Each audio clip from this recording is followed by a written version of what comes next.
રાજકોટના જેતપુરની યુવતીના આપઘાત મામલે પરિવાર આવ્યો મીડિયા સામે। મૃતક યુવતીના પિતા અને બહેન દ્વારા નંદિનીને ન્યાય અપાવવા માગણી કરવામાં આવી। આરોપીઓને ફાંસીની સજા થાય એવી માંગણી। અનેક યુવતીઓને ફસાવવા માટે આવા લોકો કામ કરે છે તેવો આક્ષેપ। જૂનાગઢના પરિણીત મુસ્લિમ યુવક અસલમે જેતપુરની નંદિની બોસમિયા સાથે મૈત્રી કરાર કર્યા હતા। ગત મહિને નંદિનીએ રાજકોટની ભાગોળે ફ્લેટમાં આપઘાત કર્યો હતો। પરિજનોએ મુસ્લિમ યુવક અસલમ અને તેના પરિજનો સામે આપઘાતમાં દુષ્પ્રેરણા અંગે ફરિયાદ નોંધાવી છે।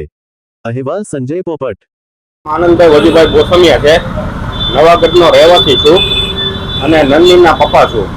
મારી માંગ એટલી જ છે કે અત્યારે જે કોઈ વિધર્મી આ બનાવ બન્યો છે, મારી દીકરીને મારી નાખવામાં આવેલી છે, એનો મને સરખે સરખો ન્યાય મળે અને જેટલા આરોપીઓ છે એને ફાંસીની સજા મળે એવી અપેક્ષા હું સરકારશ્રી કોર્ટ પાસે રાખું છું। બનાવમાં એવું હતું કે જ્યારે મારી દીકરીને મારી નાખવાનું ત્યારે મારી નાની દીકરીને જાણ થઈ, બરોબર, ત્યારે અમે અહીંયા રાજકોટ આવ્યા ત્યારે મૃત્યુ હાલતમાં અમને મળી, બરોબર, 108 એને મૃત્યુ જાહેર કરી। તે પછી અમે એને સરકારી હોસ્પિટલે લઈ ગયા પીએમ માટે, બરોબર। પછી સવારે ફોરેન્સિક પીએમ કરાવવા માટે અમે માગણી કરી, ફોરેન્સિક પીએમ કરાવેલું છે હાલ। પછી અવારનવાર હું પોલીસ તંત્ર પાસે જતો ત્યારે એ લોકો એવું કહેતા કે તપાસ ચાલુ છે, કોઈ જાતનો ગુનો દાખલ થતો કરેલ નહોતો।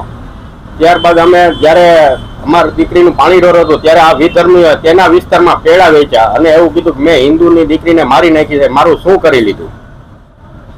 પછી મારી છોકરીએ રીલ્સ જોઈને અમે વિશ્વ હિન્દુ પરિષદનો સંપર્ક કર્યો। એમાં જે હેલ્પલાઇન નંબર હતો 909-909-55-55-25 અને એ લોકો વિશ્વ હિન્દુ પરિષદ અને બજરંગ દળ વાળા તાત્કાલિક અમને અહીંયા રાજકોટ કાર્યાલયે બોલાવ્યા અને એવું કીધું કે એ તમારી દીકરી નથી, વિશ્વ હિન્દુ પરિષદની દીકરી છે। તે પછી હાલ અત્યાર સુધી જે કાંઈ અમારી સાથે થયું ત્યારે અહીંના અગ્રણીઓ જે હતા વિશ્વ હિન્દુ પરિષદના તેને અમને સીપી સાહેબને મળાવ્યા, ડીસીપી સાહેબને મળાવ્યા તથા તાલુકા પીઆઈને મળાવ્યા અને તાત્કાલિક એફઆઈઆર કરાવી અને આરોપીઓની અટક કરાવી અને અત્યારે હાલ એ જેલ હવાલે છે।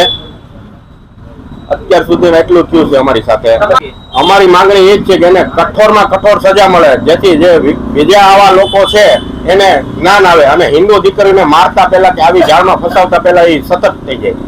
એનું નામ છે અસલમ હુસેન સમા, ગુડી અલ્લારખા, સરનેમ તો નથી યાદ પણ ડફેર, અને એની ઘરવાળી જરીના ઉર્ફે ભૂકંપ।